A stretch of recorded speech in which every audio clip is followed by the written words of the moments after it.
Welcome to The Last Breakfast. Please enjoy the video. In this video, I will explain how to use Sars Efiling App, updated. Open the Sars Efiling App and sign in with your Sars Efiling username and password, then tap the dashboard to view returns. Navigate to the Returns section, choose the form you need, and follow the prompts to complete fields. Save progress frequently and review summary screens before submission to avoid errors and ensure accurate tax details. Open the Returns tab, choose the return type, and pick the correct tax period to start.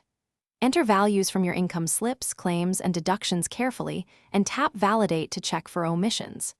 If the app flags issues, review highlighted fields, correct entries, and revalidate until the app confirms no errors. Finally, sign and submit the return, then download or save the receipt for your records. When your return shows a balance, review the tax calculation and available payment options to pick what suits you.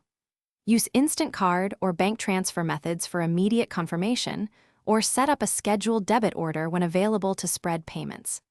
After completing payment, always download the official receipt and save it to cloud storage or your device for easy future reference and audit readiness. Thanks for watching. If this was helpful, leave a like and consider subscribing. See you next time.